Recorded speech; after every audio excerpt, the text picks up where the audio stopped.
Assalamualaikum warahmatullahi wabarakatuh. My name is Nabil bin Hairi, Metric DF220122. So for this project, I will start with the introduction. Okay, what is geological engineering? Geological engineering, also known as a geotechnical engineering, that is specialized branch of engineering that focus on understanding and applying principle of geology to the design, construction and maintenance of civil engineering projects. They combine all the knowledge of geology, soil mechanics, rock mechanics and engineering principle to address the challenge associated with the Earth's subsurface, material and geological condition. For this study, all students that take the course of geological engineering must collect the data at the site that chosen, that is at Sungai Lembing, Kuantan or Mersing, Johor.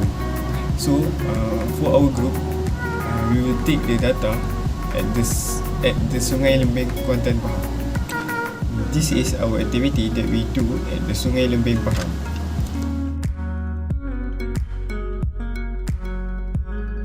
Objective for this project is first to determine the mineral and type of rock at Sungai Lembing River. Second, to calculate the factor of safety (FOS) for rock formation and discontinuity at Sungai Pandan. Third, to know the classification parameter at mines Sungai Lembing. And the last one is to assess the resistance of a rock material to weathering and degradation due to wetting and drying cycle for rock at Bukit Panorama.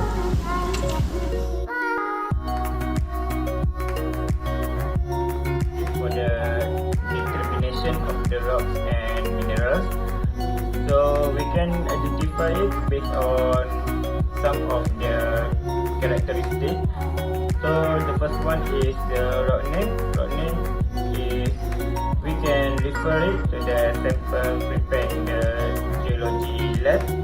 And the next one is texture. Texture is the physical or tactile quality of the surface of the mineral or the rock.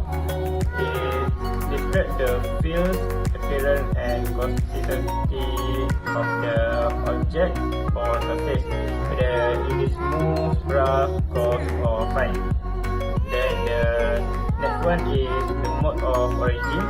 It describes the unique set of conditions, geological events and process that contribute to the formation and development of particular rock type.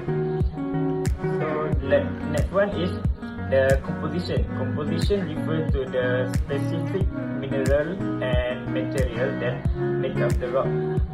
It describes the chemical and mineral that make up the rock, including the type, composition or different mineral present. So there are few of many mineral that make up one rock, and we need to identify that. Okay, the next one is the color. The color is the something we can see by eyes. Color may be influenced by impurity in the sample, the light of the room, but we need to look it careful and we need to compare it with the sample in the lab or in the internet, and we compare it with our rock and we can get the name or the type of the rock that we got. So the next one is streak. The streak is the color of a mineral in its powder form. So we scrap the mineral along with the roughened surface, and the mark that leaves behind can be the characteristic feature of the mineral. The streak is not necessarily the same color as the color of the mineral. Sometimes it can be different. So next is the luster. Luster is the reflected from surface of mineral. The amount of the light is the function of the state of the surface. Luster is described in terms of degree of brightness. So we use some amount of light to the mineral, and the light that reflected is the luster. And then the next one is hardness. The hardness is the resistance of mineral to scratching, which we call as hardness. This is determined by rubbing the mineral against another mineral. Then the one that scratch is the mineral with lower hardness. And then the next one is reaction with acid. When dilated with hydrochloric acid, typically 10%, is kept onto some mineral. A reaction takes place on calcite, which is CaCO3. Bubble of the carbon dioxide are produced in some iron sulfide, or hydrogen sulfide is produced. Bismillahirrahmanirrahim. My name is Hafiz Bin Faizulazmey. So I would like to talk about factor of safety. Factor of safety is a measure of a slope or structure stability that is used to determine the risk of failure. It denotes the ratio of the system resisting forces to its driving forces. There are 6 procedure factor of safety. First is collecting data. Second is plotting the poles. Third, numbering. Fourth, contouring. Fifth, drawing the great circle. And lastly, calculating the plane in which factor of safety. So we move to the collected data. So we had collected 25 data at Sungai Pandan. So there is 1 to 25 data collected. After we collect the data, we need to plotting the data onto the tracing paper. So the procedure is 25 data collected were plotted on the tracing paper. Place a sheet of tracing paper on top of the printed polar net and indicate the north direction. The pole that symbolize the orientation of each discontinuity as defined by its dip and dip direction is then marked. Pole for shallowly dipping discontinuity are towards the center of the circle, whereas poles for steeply dipping discontinuities are at the circle perimeter. The third procedure is numbering. The cubic counting net was used to identify pole orientation concentration. The cubic net is composed of mutually overlapping hexagons, each with an area equal to 100 of the total area of the stereo net. For the fourth procedure, which is contouring, contouring is accomplished by placing the counting net over the pole and counting the number of poles in each hexagon. This number is recorded on the net. By dividing each number of poles by the total number of poles and multiplying by 100, these numbers of poles are turned into percentages. Interpolation may be used to create outline once a percentage is put in each hexagon. So the next procedure is drawing the great circle. The procedure is place a piece of tracing paper on the net and secure it with a thumbtack in the center point so that the tracing paper may be turned. Locate the plane dip direction on the scale around the circle of the net and mark it on the tracing paper. It is worth noting that the dip direction scale on the equatorial net for charting large circle begins at the null point at the top of the circle and rise clockwise. Rotate the tracing paper until the dip direction mark aligns with one of the net horizontal axes, which mean the 90 degree or 180 point of the dip direction scale. Find the R on the net that correspond to the plane's dip and sketch it onto the paper. A horizontal plane is represented by a large circle around the net, but a vertical plane is represented by a straight line through the center of the net. So the last step for FOS is calculating the wedge and planar failure. So there is 3 types of failure, which is planar, wedge and toppling. So we need to meet the criteria before we can calculate the failure. So for the first failure, which is planar, we need the failure must be 70 until 110 direction. So there is P5, which is met the criteria, but the second one criteria is 45 until 30 degree, but the 0.5 does not meet the criteria. So there is no planar failure. The second one is wedge. The first term is the angle must be between 45 until 30, but all the point angle exceed the range, so there is no wedge failure. So the last one, toppling. The joint set dip direction must be between 260 until 280. So point 2 meet the criteria, which is 262, 262. But the second criteria is not met because the total of the equation is exceed than 72. So it not meet the criteria. Assalamualaikum and good day. My name is Mohd and Azman, and I will be presenting about rock mass rating or RMR. So the theory of rock mass rating is Sungai Lembik is one of the 10 mining areas that was operated by PCCL, which is the Pahang Consolidated Company Limited. The total length of the Sungai Lembik River is 322 kilometers, and there is no preservation or conservation before Pahang government develops the place into tourism attraction.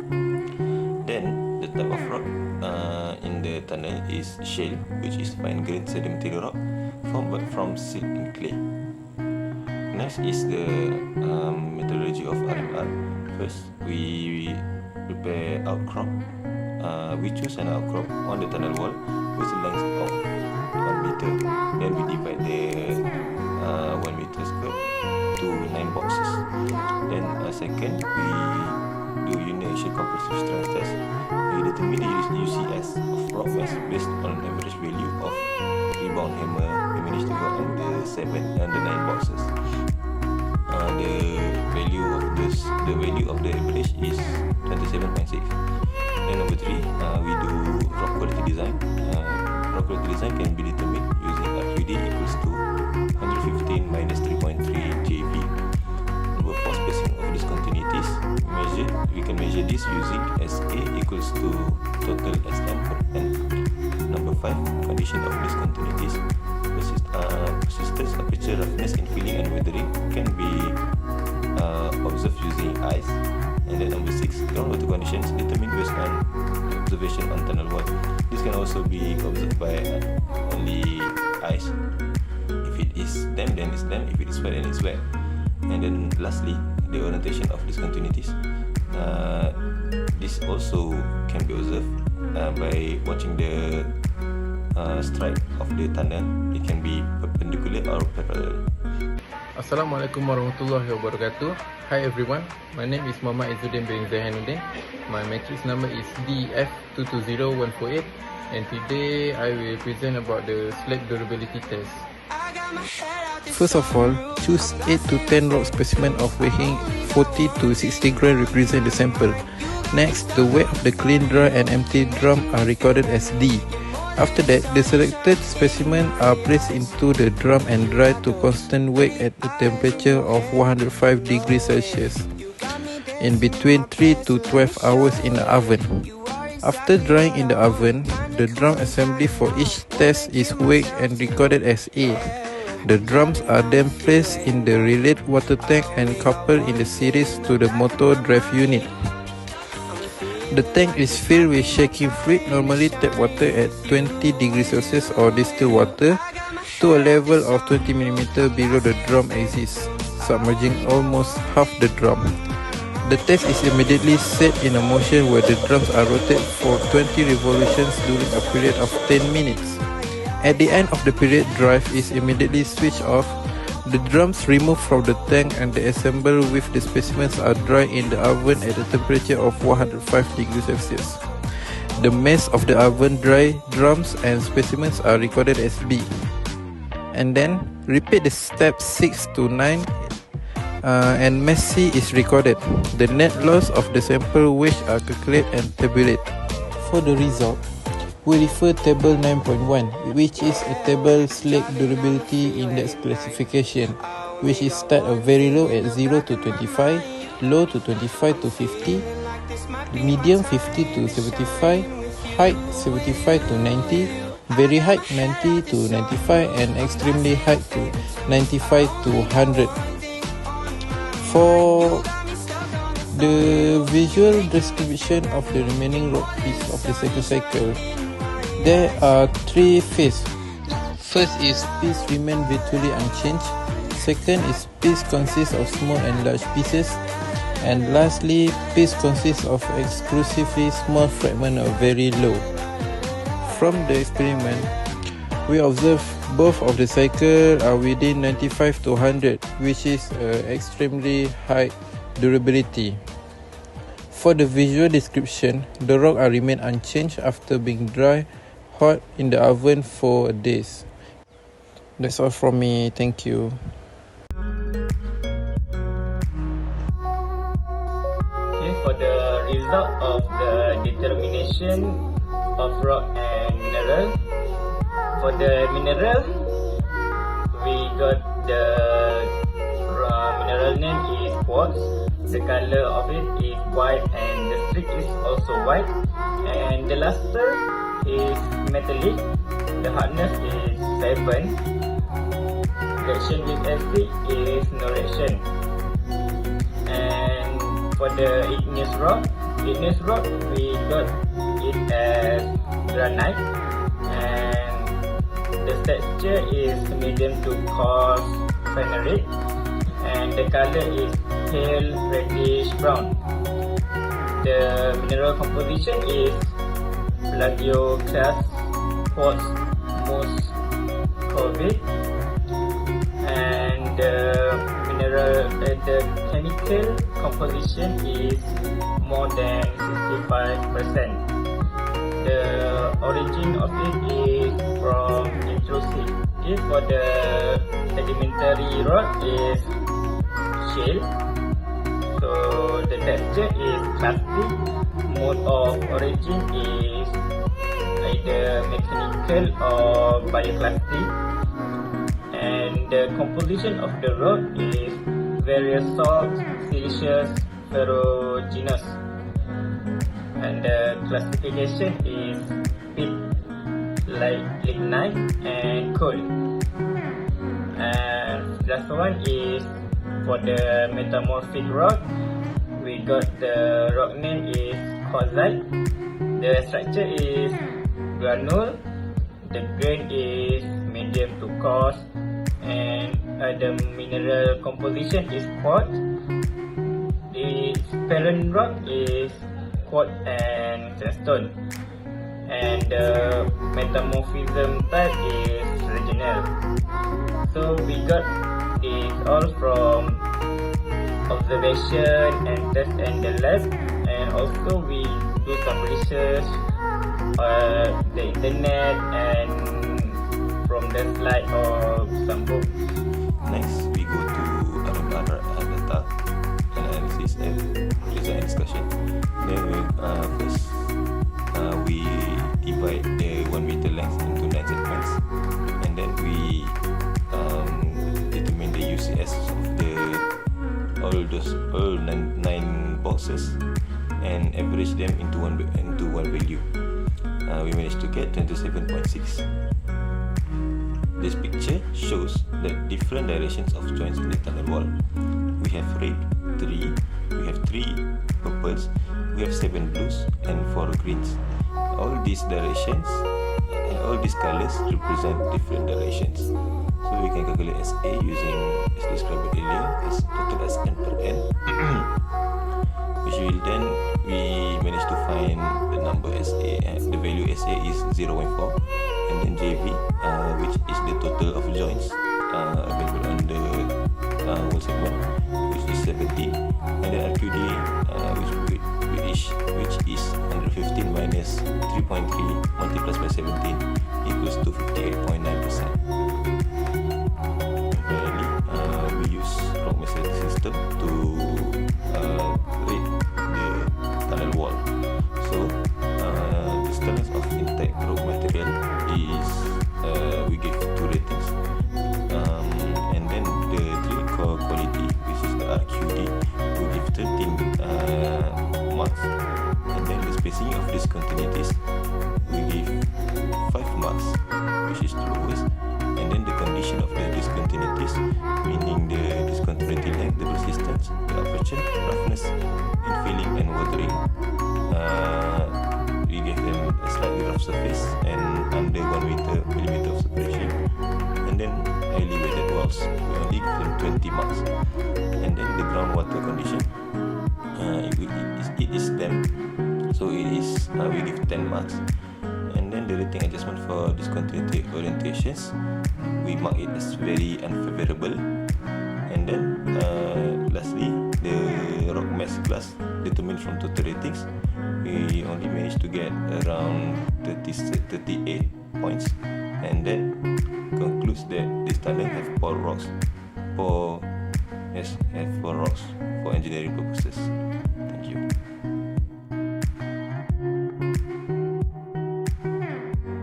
Conclusion for this project. This trip will provide us with a deeper understanding about the geological engineering, such as we can determine the mineral and the type of rock at the Sungai Lebih Pahang. Other than that, we can know the factor of safety of slope failure at the Sungai Padang Pahang. This trip also we can learn how to construct the rock mass rating test at the tunnel Sungai Lebih Pahang. And the last one is we can learn about the slate durability rock that we take from the Bukit Panorama. This geological engineering is important to us because we can learn many things about the rock and soil inside the surface earth and the outside surface earth. That's all from us. Thank you.